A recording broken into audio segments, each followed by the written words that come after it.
Police की गोली से ही गई थी बदमाश की जान, मगर वह बदमाश था कि नहीं था, यह एक विषय बना हुआ है। पुलिस की न्यूज एजेंसी से हुई बातचीत को अगर माने, लूट व चोरी कर भाग रहे बदमाशों का पीछा करने के दौरान जीप में घायल मिले बदमाश की जो पोस्टमार्टम रिपोर्ट आई है, उसमें गोली लगने की पुष्टि हुई है। पकड़े गए अन्य दोनों बदमाशों से पूछताछ के बाद चालान कर दिया गया है। यह शब्द एसपी अंबेडकर नगर आलोक प्रियदर्शी के हैं। अब हम आपको पूरा मामला और पेच दोनों समझाते हैं। बताया जाता है कि जनपद अंबेडकर नगर के शहजादपुर में रविवार की देर रात बदमाशों ने होटल में काम करने वाले युवकों से असलहों के बल पर एक बाइक, 3 मोबाइल और नकदी छीन ली थी। इस घटना की सूचना पुलिस को दी गई और अंबेडकर नगर के जाबाज पुलिसिया तंत्र ने घेराबंदी करके बदमाशों को पकड़ लिया, जिसमें से एक बदमाश की मौत हो गई। यह मौत भाई राम नाम के युवक की हुई थी। हालांकि पुलिस ने उसे बदमाश की संज्ञा तो जरूर दे दी, लेकिन आप इस स्टोरी में बने रहिए, आगे इसका भी खुलासा हम करेंगे। इस मौत की घटना के बाद एक हड़कंप सा मच गया। पुलिस अब क्या करे, अपने ही जाल में कहीं ना कहीं पुलिसिया तंत्र फंसता नजर आ रहा था। पुलिस ने यह दावा किया कि बदमाश भाग रहा था, गिर पड़ा, इससे उसकी मौत हो गई। यही समझदार जनपद अंबेडकर नगर की पुलिस बहुत बड़ी चूक कर गई। खबरों की माने तो नगर के एक होटल में वेटर का काम कर रहे 3 युवक अखिलेश, सोनू और किशन काम करने के बाद 11 बजे शहजादपुर की नई बाजार स्थित अपने किराए के मकान पहुंचे थे। शटर गिराकर कमरे में सो रहे थे। इसी दौरान असलहे के साथ पहुंचे बदमाशों ने धमकाकर अपाचे बाइक, तीनों युवकों की मोबाइल और लगभग 6000 रुपए नगद छीन लिया। पीड़ित ने तत्काल इसकी सूचना कोतवाली पुलिस को दी। सूचना मिलने पर जनपद अंबेडकर नगर की पुलिस ने तुरंत घेराबंदी की और बदमाशों को पकड़ने में सफल भी हो गई। कहानी यह बनाई गई कि भागते हुए बदमाशों की बोलेरो गाड़ी मालीपुर बॉर्डर पर एक स्थान पर पलट गई, जिसमें बदमाश घायल हो गए। पहले पुलिस ने बदमाश शाह आलम को गिरफ्तार किया, जो धममोहर थाना खुटहन जिला जौनपुर का रहने वाला था। आरोप यह था कि वह लूट की अपाचे गाड़ी लेकर भागा था। निशानदेही पर अजय उर्फ मिथुन को भी पुलिस ने धर दबोचा। बताया यह जाता है कि घायला अवस्था में मिले भाई राम को तत्काल जिला अस्पताल भर्ती कराया गया, जहां उसे लखनऊ के लिए रेफर कर दिया गया और उसकी मौत हो गई। भाई राम के मौत की हकीकत को उसके परिजन जानना चाहते थे। पुलिस ने उन्हें घटना के बारे में बताया, लेकिन पिता के हलक से यह बात नीचे नहीं उतर रही थी। मृतक भाई राम का इस घटना और बदमाशों से संबंध एक संयोग था कि पुलिस की कोई बड़ी चूक थी। यह घटना कई सवालों से घिरी हुई है। खबरें यह कहती हैं कि पुलिस मुठभेड़ में एक बदमाश की मौत हो गई थी और 3 लोग पुलिस के हत्थे चढ़े थे।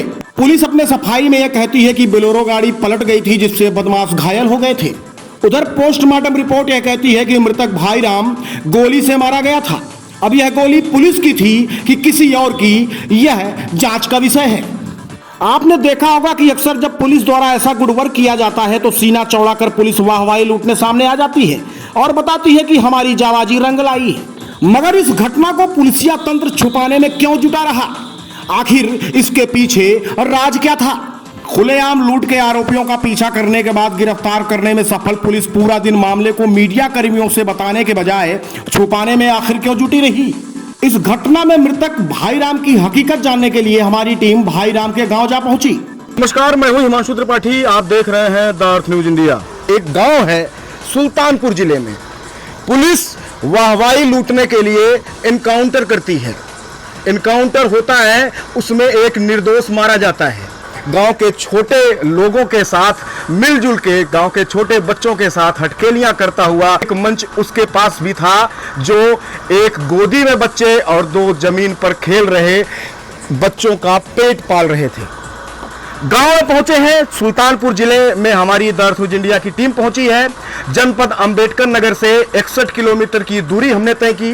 रास्ते में समस्याएं आती हैं, धूप बहुत तेज है, रात हो गई हमें चलते चलते। गांव के कुछ लोगों से बातचीत करते हैं, हम तथ्य तक पहुंचने की कोशिश करते हैं और एक चीज और आपको हम दिखाना चाहते हैं, जिम्मेदार आप हैं। आपको मामला सही लगे तो आप हमारी आवाज बनिए, शेयर करिए वीडियो को। हम आपसे आज प्रार्थना करने नहीं आए हैं कि हमारे वीडियो को लाइक करिए, सब्सक्राइब करिए, शेयर करिए।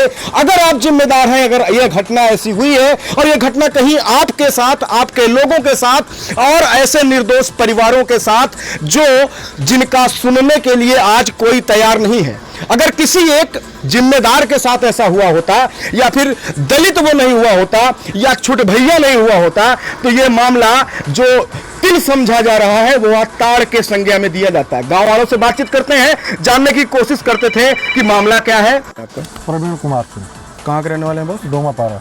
डोमापारा, ये जनपद सुल्तानपुर है। जी जी, जनपद नजदीकी थाना स्थानीय क्या है आपका? जी, थाना स्थानीय क्या है? गोसाईगंज। गोसाईगंज थाना है। जी जी इस गांव में घटना हुई है जी जिससे पूरा गांव हतप्रभ है। जी, पूरा मामला बताइए। सस्पेंस है पूरे मामले में। जी, हाँ, अभी तक कोई सटीक जानकारी नहीं मिली है कि घटना कैसे हुई थी। अच्छा। जी जी, और ना ही शासन प्रशासन के लोग कोई जानकारी देने आए। खाली 22 घंटे बाद सूचना दी गई कि एक्सीडेंट हुआ है। जब लोग गए पता लगा वहाँ मोर्चरी में लाश रखी थी लखनऊ में, मामला अम्बेडकर नगर का, और लाश लखनऊ में मिली। और उसके बाद दाह संस्कार के लिए लाश दे दिया जाता है। और उसके बाद यहाँ कोई भी आज तक नहीं आया जानकारी लेने क्या हुआ था, कैसे हुआ था, कोई भी लिखित सूचना नहीं है। कोई भी लिखित सूचना नहीं। बच्चे का क्या नाम था जिसे गोली मारी गई? भाई राम। ये अभी भी यह मामला संदिग्ध है कि उसको गोली मारी गई कि उसका जो है मौत की वजह कुछ और थी। जी जी, क्या कुछ लगता है आपको? वो पुलिस से मुठभेड़ करने लायक था क्या? कुछ उसके बारे में सवाल ही नहीं उठता है। वो व्यक्ति अपने घर का पूरा जो है जिम्मेदारियों से बोझिल था, इसलिए जो है ऐसा कहा नहीं जा सकता है। इसमें जो भी है षड्यंत्र है, सब षड्यंत्र है यहाँ पे। बिल्कुल, चाहे वो पुलिस का षड्यंत्र हो या जो भी साथ में लोग गए हों, सब षड्यंत्र है। आप मिलते जुलते रहते होंगे, गांव के रहने वाले हैं। हाव भाव कैसा था? कुछ लोगों से संबंध? बहुत मितभाषी। और ये ऑर्केस्ट्रा चलाता था। ये 3 वर्ष पहले जब कोरोना आया था तो उसी टाइम ये बम्बई से यहाँ घर आकर के अपना जैसे प्राइवेट गाड़ी चलाना, और उसके बाद यही ऑर्केस्ट्रा वगैरह में जब थोड़ा कोरोना ढीला हुआ, शादी ब्याह में ऑर्केस्ट्रा पार्टी का संचालक था। अच्छा अच्छा, मतलब किसी तरीके से जी, जी, जीविकोपार्जन करता था। जी जी जी। अच्छा। अभी इसके पीछे इसके पत्नी और 2 बेटे 1 बेटियाँ और 3 भाई और पिता। माता जो है इसकी अर्धविक्षिप्त अवस्था में हॉस्पिटलाइज है।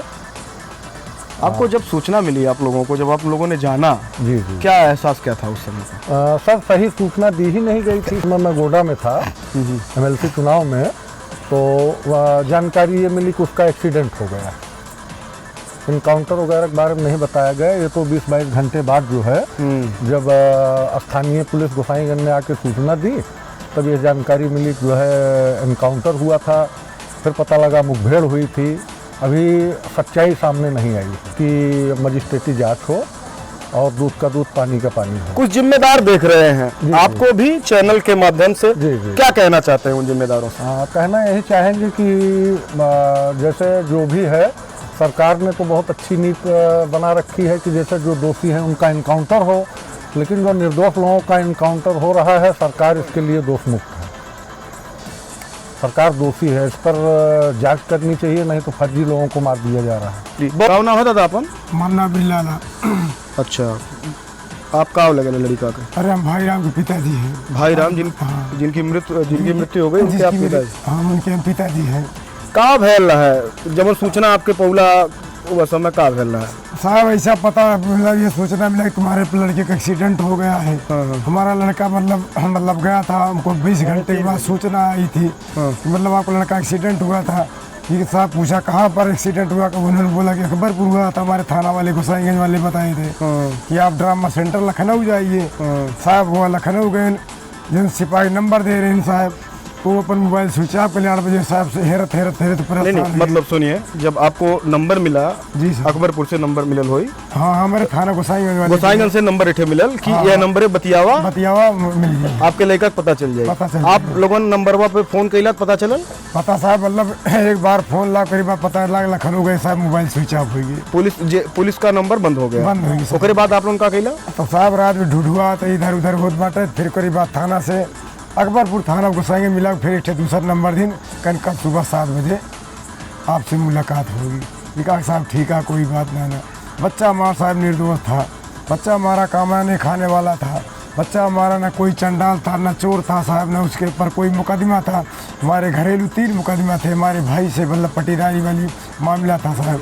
हमारा बच्चा निर्दोष था, जिसके साथ में एक घटना घटी हुई साहब। आज तक हमारे बच्चा को कोई पता नहीं चल रहा साहब कैसे इसकी घटना हुई है। आज हम एक गरीब आदमी होते हुए अगर आज कोई बड़े आदमी होते हैं, ब्राह्मण ठाकुर वर्मा जी और कोई कास्ट वाले अगर होते तो उनका पता भी खोज चलता, लेकिन हमारे मुंह में जावा लग गया सर। हम क्या बताएं हम साहब, हमारे बच्चे तीन थे, हमारे लड़के हैं, 2 लड़का 1 लड़की है। हमारी बहू कहाँ पर किसके अब सहारा जिए साहब। उसकी उम्र 25 साल है साहब। बहू की उम्र 25 साल? जी साहब। बच्चे की उम्र कितनी थी? बच्चे की उम्र मतलब 27 साल थी। चाहते हैं हमारा मतलब साहब मतलब हमारे बच्चे पर का पूरा आदेश दिन जाग मतलब हमारा बच्चा कैसे ख़त्म हुआ है, इसका इंसाफ दिया जाए साहब। हमारी औरत भी मरने वाली है उसी बच्चा के लिए। कहाँ हुआ उनको? वो मतलब उसी बच्चा के हादगा से मतलब उनकी हालत बहुत ज़्यादा गंभीर, वो भी हॉस्पिटल में भर्ती हुई है। अच्छा। इतनी स्थिति गड़बड़ हमारी औरत की है, बुढ़िया की। हम किसके सहारा साहब जी हैं? वही आपका? जी हमारा नाम विवेक कुमार है। अच्छा, विवेक जी इसी गांव के रहने वाले हैं आप? जी नहीं, हम इनके रिश्तेदार हैं। क्या सूचना आपको कैसे मिली कि ऐसा जी कुछ है? हमको सोमवार के 2:30 बजे के बाद सूचना मिली कि भाई राम का एक्सीडेंट हो गया, वो भी अकबरपुर और सुल्तानपुर के बॉर्डर में, और पुलिस वाले लेके उनको KGM लखनऊ में ट्रामा सेंटर में लेके भर्ती हैं। तो हम लोग पता पाए और उसके बाद हम लोग भाग के वहाँ गए। तो वहाँ जाके हम लोग उनसे, जो पुलिस वाले थे उनसे मिले और उन्होंने बताया कि उनका एक्सीडेंट हुआ और लाश मर्चरी में रखी हुई है। तो हम लोग जाके बहुत कोशिश किए और उनको देखा तो लाश उनकी मर्चरी में हम लोग पाए। अच्छा। और उनकी जो है और कहीं शरीर में कुछ लगा नहीं था, उनकी खोपड़ी में पट्टियाँ, सफ़ेद पट्टी बांधा था और पूरा ब्लड से, पूरा खून से उनकी जो पहने थे टी-शर्ट वो भीगा हुआ था। अच्छा। उनकी हालत और कहीं पूरे शरीर में और कहीं कुछ लगा नहीं था, उनका चोट का कोई निशान नहीं था। अच्छा। उनके खोपड़ी में मतलब घाव का निशान था और अब पता चल रहा है कि उनको गोली लगी है। PM रिपोर्ट आपने देखा? जी अभी नहीं देखा, PM रिपोर्ट अभी आई नहीं है। अच्छा। और PM रिपोर्ट आने के कुछ पता चल रहा है। आपको कैसे मालूम हुई कि उनके सर में बुलेट लगी हुई है? पेपर में आया था हाँ। कि उनको बुलेट लगी है। अब बुलेट किसकी लगी है अब यही क्लियर नहीं हो रहा है, और हम और इस घर के परिजन यही चाहते हैं कि उनकी अच्छे से जांच की जाए और उनको सही सलामत पता मिला जाए कि किस कारण, किस वजह से उनको ऐसा हुआ है, ताकि पूरा सच्चाई हो जाए कि उनका एक्सीडेंट हुआ है या उनको बुलेट लगी है। मैं जब रात के 8:30-9 के बीच में KGM के मर्चरी सेंटर में जाकर वहाँ जब देखा तो उनकी लाश एक फ्रीजर में रखी थी। तो वो मतलब उनके और कहीं नहीं चोट लगी थी, सिर्फ उनके खोपड़ी में पट्टी बांधी थी सफ़ेद और वो खून से भीगी हुई थी। बाकी न चेहरे में कुछ लगा था न हाथ पैर में कुछ लगा था, और उनका जो टी-शर्ट था वो खून से एकदम लथपथ था। और यही सब देख के फिर हम क्या कुछ अनुमान लगा पा रहे हैं आप? जी अनुमान यही लगा पा रहे हैं कि उनका कहीं एक खोपड़ी में कुछ मारा गया है, या जो पेपर में पता चल रहा है, या तो बुलेट से उनको मारा गया है। आप रिश्तेदार हैं, कभी जी। कुछ आपने ऐसा सुना हो कि किसी से लड़ाई झगड़ा हुई हो, किसी संबंध किसी गुंडा माफिया के साथ रहता हो, कुछ ऐसा आपने? जी ऐसा कुछ नहीं, बहुत साधारण व्यक्ति था। उनके 3 बच्चे हैं और आज तक वो इतना अच्छा रहता था, इतना अच्छा व्यवहार था उसका कि वो रोते हुए आदमी को हंसाता था, और इतना अच्छा मान सम्मान व्यवहार, सबके साथ उठना बैठना, बहुत अच्छा आदमी था। और सर वो एक पेशे से एक ड्राइवर था, मुंबई में ओला चलाता था, और लॉकडाउन के दौरान वो घर में आया और यहाँ आके अपने परिवार की परवरिश के लिए, और उनका एक भाई जो कि मिलिट्री की तैयारी के लिए पढ़ाई कर रहा है, उनका पढ़ाई खर्चा देने के लिए वो ऑर्केस्ट्रा में संचालक था और ऑर्केस्ट्रा चला के अपने परिवार का भरण पोषण करता था। वही इसका व्यवसाय था और एक अच्छा खासा नागरिक था। कोई दिक्कत, कोई भी उसके ऊपर कोई किसी से उसका कोई लफड़ा झगड़ा नहीं था। किस बिरादरी से आते हैं आप लोग? जी हम एक यस्सी से, लोना कास्ट से आते हैं। अच्छा, लोना कास्ट। जी मैं जिम्मेदारों से जो भी इस देश के जिम्मेदार नागरिक, हम उनसे यही कहना चाहते हैं कि इस लड़के के साथ जो अन्याय हुआ है, इसकी सही सलामत इसकी जांच की जाए और इसको सही सलामत पता कराया जाए जो सही है। अगर यह दोषी है तो वो भी नहीं, निर्दोषी से उसका साफ, और इसको कुछ प्रशासन या सरकार से कुछ इसके परिवार, इसके बच्चों, अभी जो छोटे छोटे बच्चे हैं, उनके भरण पोषण, उनके पढ़ाई लिखाई, उनके भविष्य के लिए हम यही चाहते हैं कि कुछ कम से कम उनको योगदान मिले, और ताकि उनकी परवरिश हो। और उनकी जो माता पिता, उनकी माता भी हॉस्पिटल में भर्ती हैं, और उनको भी संभावना कम लग रहा है। वो अपने बच्चे के मरने के बेहोश में वो बहुत बिखल चुकी हैं और वो रो को मतलब एकदम वो कुछ पहचान ही नहीं रही हैं, इतना सदमे में चली एकदम सदमे में चली गई हैं और उनका ट्रीटमेंट चल रहा है। मैं यही गुजारिश करूँगा इस सरकार से और इस देशवासियों या इस इन जनता से कि ताकि इनकी अच्छी से जांच की जाए और इनको जो भी हो सके इनको योगदान मिले ताकि इनकी भी नैया पार हो।